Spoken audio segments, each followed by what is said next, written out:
listener production. Hey, it is Sacha Barbour Gatt with you for the weekend briefing, where we chat with the people behind the headlines. A little later on in the show is the weekend list with Spyrou, where we recommend what to watch, see, do, eat and listen to.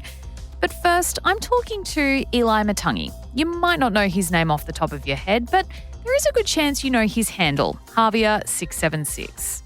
Yo, what's goody, fams? Do you guys think mommy would still love me if I was fat? But you are fat. This is the best birthday ever. It's snowing. Apparently it's snowing outside. Oh my god. It's the first time seeing snow. This is my little crew. What was that? Who's that lady? I don't know. She was just saying hi. Where you go? I'm telling mommy you said hi to her. I was just saying. I'm telling mommy. The dad of 4 girls started posting content on TikTok during lockdowns in 2020, and he quickly shot to internet fame for his hilarious videos poking fun at himself and his family. Fast forward a few years, and everyone's favourite girl dad has amassed millions of followers across TikTok and Instagram. He's quit his day job to pursue content creation full-time, and he's picked up both the comedy creator and the creator of the year gongs at the last 2 TikTok Australia Awards. So how is he handling his unexpected brush with fame, and how has that impacted the lives of his young daughters? I really enjoyed this chat with Ilai. I hope you do too. Here it is.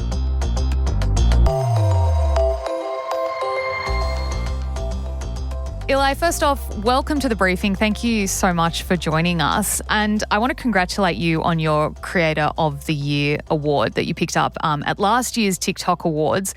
You not only became the first man to win the accolade, but also the first Pacific Islander. And I know it's a word that we throw around a lot, which is representation, but how important is that representation of your heritage and culture on a stage like TikTok and the TikTok Australia Awards? I think it's very important. I had no plan of getting up there. I had no plan of getting nominated, let alone. So just to be up there, and the reason why I was up there is because of my community, and majority of my community is my people. And so for me to be up there, I got a chance to take not only myself and my family, but my culture and my community and be up there. So representation was massive, still is massive to me. But yeah, even till, I know it's months later, but it's still a memory I hold very proudly and can't believe that it happened. And so just to be up there for everyone that backs us and everyone that follows us, it's just, still buzzing out about it, eh? Like so many people, you really started posting quite a bit online during lockdown and COVID. Tell me about what that was like, why you kind of decided to start getting into TikTok at that time. What was life like for you then, and how did you start posting? So I always been one, ever since the smartphones come out, I've always been one to like record videos and photos and stuff. And I've always been, I guess, the clown of the family. And so I've always loved to do little skits and stuff. But when my kids came, one of the reasons why I always recorded them was I always used to work away, and I'd be away for the weekend, or I'd be away for a few nights. And one of my favorite things to do before bed was to like watch the videos when I missed them and my wife and stuff. So that's how I got into like recording stuff and just capturing the moments and all that. TikTok, it was lockdown. There was nothing else to do. And we used to have a family group chat, and I used to circulate like my videos in it. Me and the girls would just do like funny skits, and I'll circulate it and that. And then we came across the platform, and so I thought I'd like, oh, you know what? I'll just chuck it up there. I just chucked it on, and a lot of people around the world actually not only love our content, but can relate to it. So that's how it all started. There's a lot of pinch me moments throughout my life and throughout this whole social media stuff, this wave that I'm riding. And a lot of it comes from the fact that I had no intentions to let alone get nominated for like an award. So it's still crazy, but that's how my digital footprint started. For a listener who maybe isn't familiar with your page and your content, how would you describe it? Dad life, Tongan, and good vibes. Yeah, so tell me then about the dad life stuff. I mean, you have 3 beautiful girls who feature in your content. What is it, and you know, not only dad life, but girl dad life, what does that mean to you raising daughters? Oh, it's crazy because I get to showcase just being a dad, which is probably the most amazing thing in my life. And it's funny because so many parents, not only dads, can relate. And I get all these messages and everyone's like, oh man, like you make being a dad look so fun. It's crazy because it is fun, but it's just another day in our life. And so these girls, you know, they don't only keep me on my toes, they keep me on my head as well. But every day is just a new experience with them, and I'm so grateful that I get to do life with them and watch them grow. It's crazy because when we started posting in 2020, they were very little. And in some way, my TikTok community has kind of watched them grow, have watched certain milestones in their life. And I'm grateful that I get to share that with everyone. But at the same time, I'm grateful to be their dad and like experience things that I don't put up on the internet, things that me and my wife will always cherish forever. And so I think one day when I'm old and gray and sitting there and looking back at these videos, it'll probably be the best memories I have. Mm. You mentioned there as well, and, you know, we've already talked a bit about it earlier, was, you know, Tongan is part of what you share online and being Tongan and the culture around that. You know, in Australia, the Pacific Island community can deal with quite a lot of stereotypes. Would you say that, you know, when you're creating content that is focusing on the Tongan culture, are you trying to like lean into those stereotypes, or are you trying to combat them and show the people a different side who might not understand Pacific Islander culture? I think it's a bit of both. You know, I try to show, well, I don't try, I just be genuine, but it gives me the opportunity to showcase the stuff that we get stereotyped as in a different light, but also it gets me to showcase the stuff that we do laugh about, not only myself and like our culture, but other cultures, because sometimes I've put out videos and it's stuff that, you know, we get stereotyped about or we laugh about. And because of the massive platform I have people in the Philippines, I have Spanish people, I have people all around the world that not only like look at it and laugh and learn something, but they also say, hey, we have something similar like that in our culture, or we have something similar that we can relate to, or they share their experience and their beliefs and stuff. And it's just, yeah, I guess it's a good and bad, but it's definitely a platform that I'm able to just give the real from my perspective of what being Tongan is about. Mm. Have you had any pushback from within the community about what you share? Oh, yeah. I mean, everyone has their own opinion. I get judged on some of the parenting stuff that I do. I get comments about some of the cultural stuff I do. There's been a few things where I put out cultural stuff and people are like, oh, that's not funny. Like, don't have a laugh. My own people. And so everyone is entitled to their own opinion. It's something I'm still navigating, to be honest. Like, being on social media is not letting comments or anything like that dwell too long in my head. At the end of the day, we're human, you know, and sometimes you'll see a comment and it does get under your skin.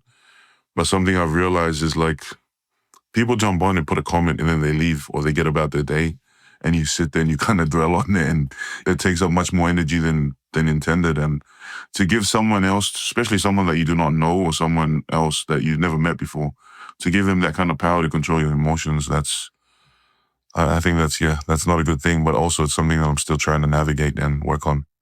Are you getting help with that? Because, you know, like you said, you didn't set out, you weren't a media personality, you weren't someone who was working in the comedy space, like you were a dad who was making funny videos of your family and you popped off and all of a sudden you have all of this fame that, you know, we're talking in 2026 here. I know it started years ago, but like it's just grown and grown. You know, you've never been prior to this success in a position where you've had to deal with this. Have you got mentors? Have you got therapists? Like, who is helping you deal with those, I guess, challenges that do come with while you have great success? It can also be really tough to be in the spotlight in that way. 100%. I fully agree. It's funny because before all of this kicked off, I already had a great support network. You know, my parents, they play a big part in my upbringing, the values that I hold. My wife is literally my listening ear. And then my kids is like my purpose and my joy. And so before everything like this popped off, they were the main foundation for me. They're my rock. And so when things do start to crumble from the top, I always go back to the foundation. And so, yeah, I don't have any professional therapy yet. Hopefully I don't get to that stage. But in terms of getting support and like kind of navigating me or bringing me back down to like, you know, what matters the most, or, you know, whenever I have bad days, it's that little circle that I try and get back to and just try and keep me back down to the ground.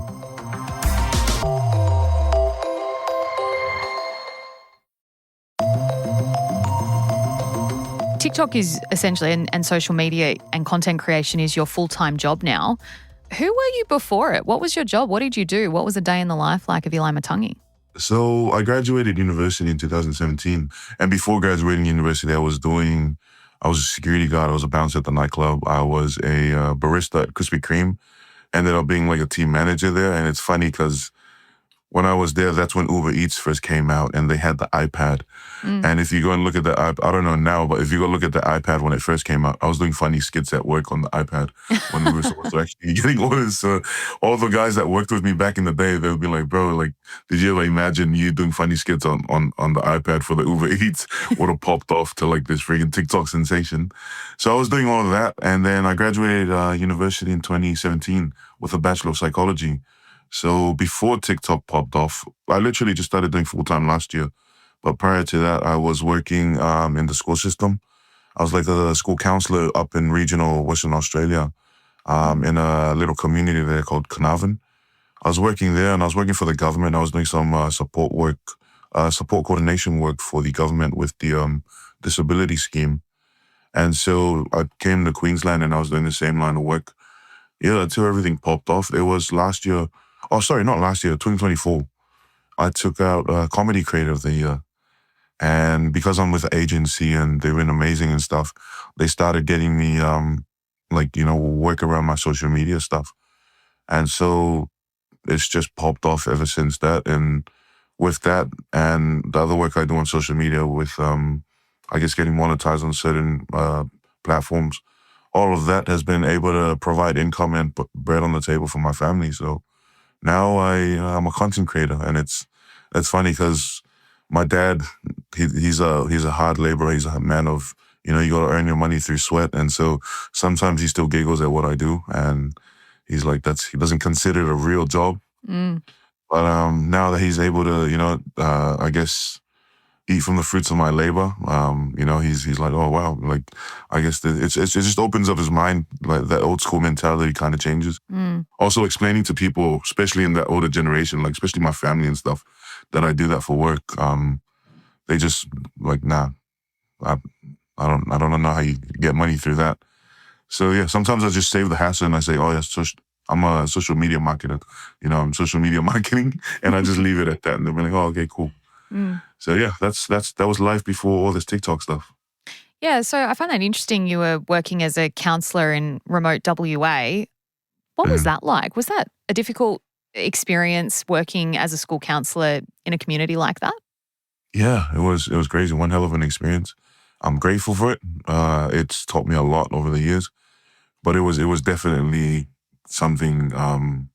I think back then, that's when you need therapy. That's when you need like a strong support network, because some of the stuff you take home and some of the stuff you hear at work, especially in little communities like that. And, I don't know, sometimes I don't really tend to think back and reflect on it. But when I do, I'm like, wow, I can't believe I only done it for like 2.5 years. But I was like, wow, that was pretty rough. And I always asked my wife, I was like, would we go back there? She's like, nah, never again. Yeah. Well, it must have given you an interesting, jumping off point for raising kids and girls in particular. And it's, one of those things that I think is a conversation at the moment, especially with, kids online, is how do you protect them from what can be a pretty dark and awful place, which is the internet and social media. Your content is so bright and positive, but you can't hide from the awful things that do go on there. How are you working with your girls and educating them as, they're experiencing, like you said, they've grown up on TikTok and on Instagram. How are you communicating with them about it and how they should treat it? So my girls, they actually don't have any iPads or phones or anything. They don't have access to social media. The most they get is watching YouTube in our lounge. But apart from that, I know, especially my 11-year-old, she is getting older. She's been asking for a phone constantly, and I know that eventually that's something that she's going to have to get. I also know that eventually they know that they're famous because the amount of attention we get when we go out in public and stuff. But I guess they don't really understand fully how many people not only know them through online, but how many people can give an opinion of what they think of them online.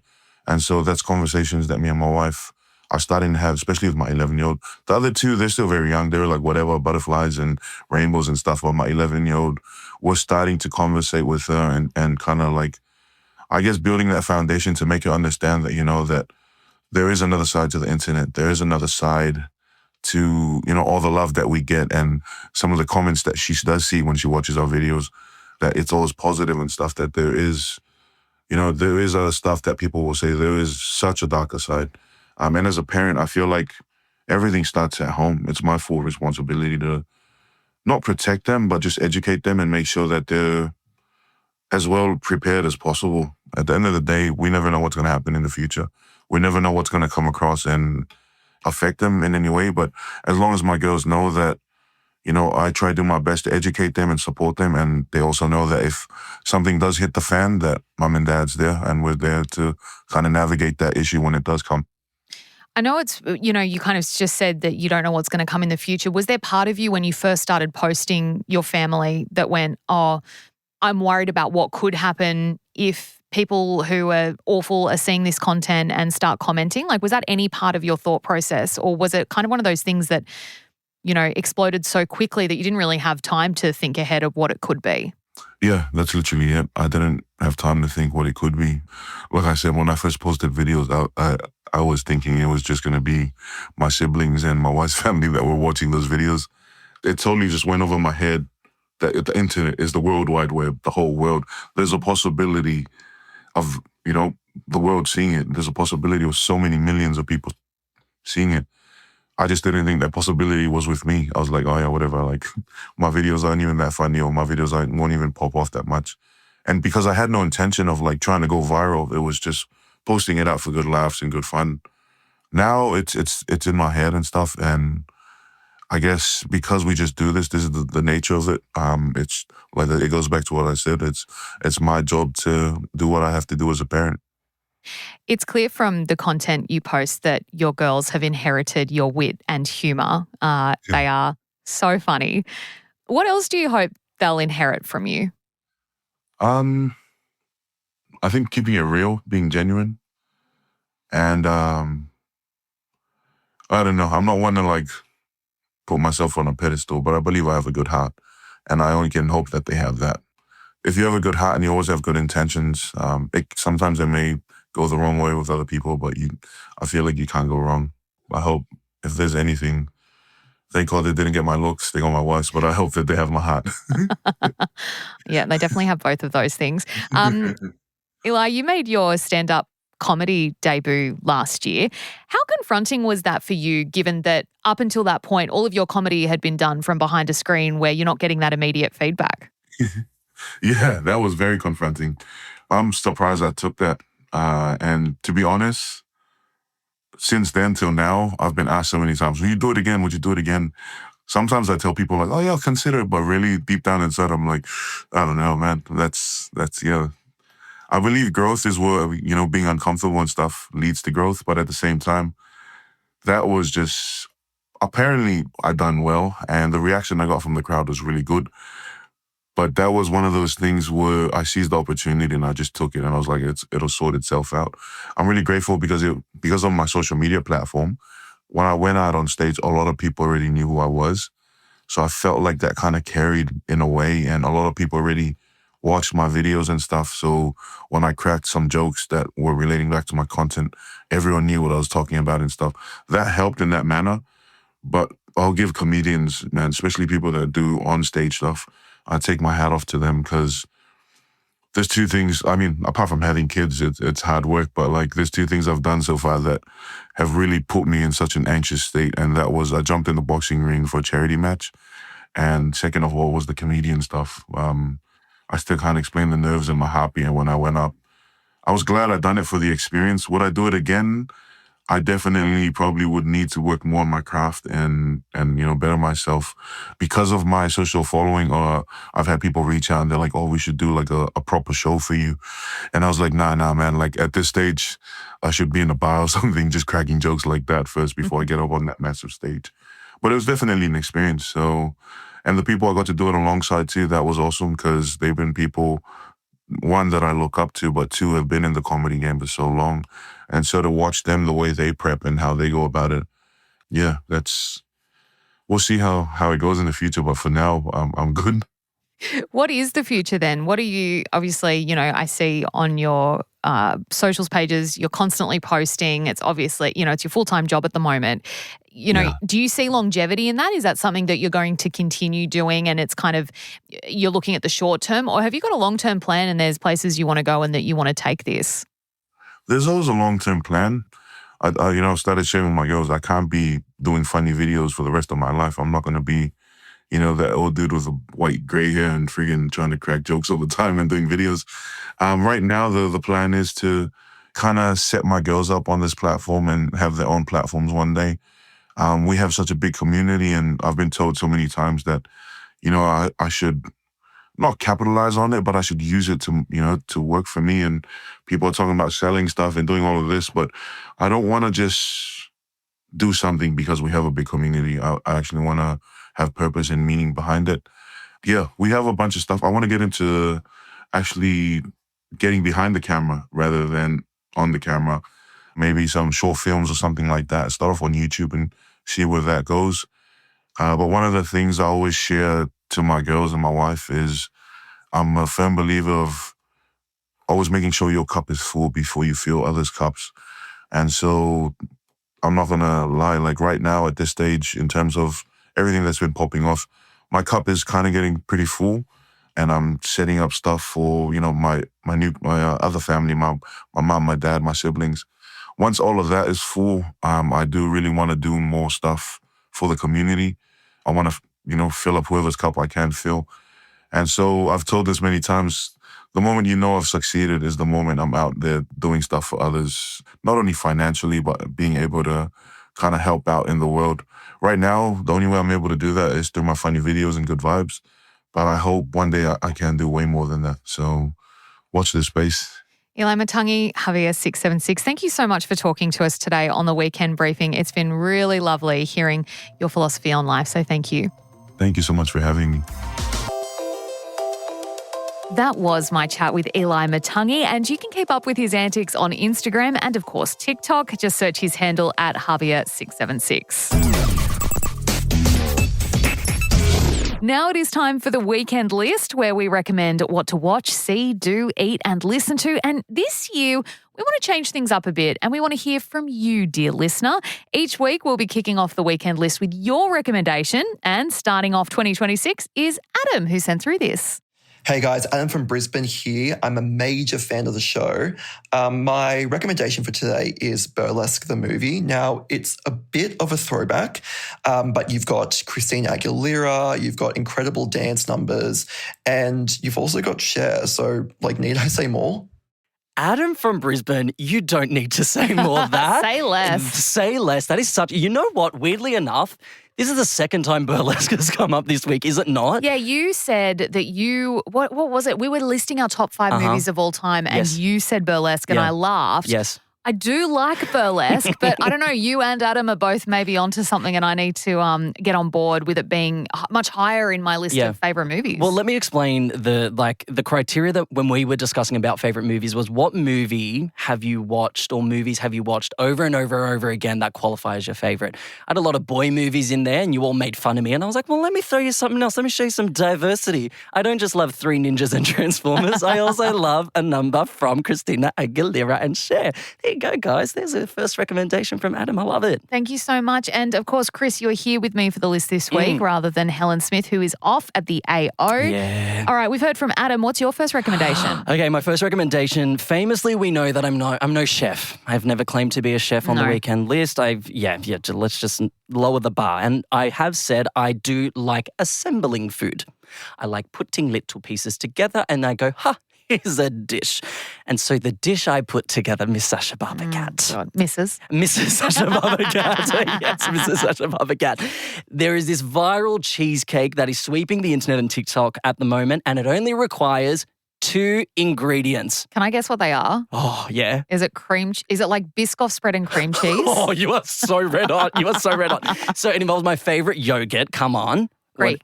Greek yogurt. Greek yogurt. And Biscoff biscuits. Okay. All you have to do is you get your tub of yogurt, you grab your Biscoff biscuits, chuck them in, and then you leave them overnight or you leave them for a few hours. And the Biscoff biscuits, listener can't see this, but listener, I'd like to tell you that Sacha has her head on her microphone. She's not even looking at me right now. I'm disgusted. Come on. This is not a cheesecake. Where's the cheese? It's a yogurt crumble. Yeah, and it's delicious. Okay. So the ratio I like to work with, because I made this on the weekend after everyone was like, we had this barbecue and everyone was bringing different dishes. And I was like, I'm going to bring a cheesecake.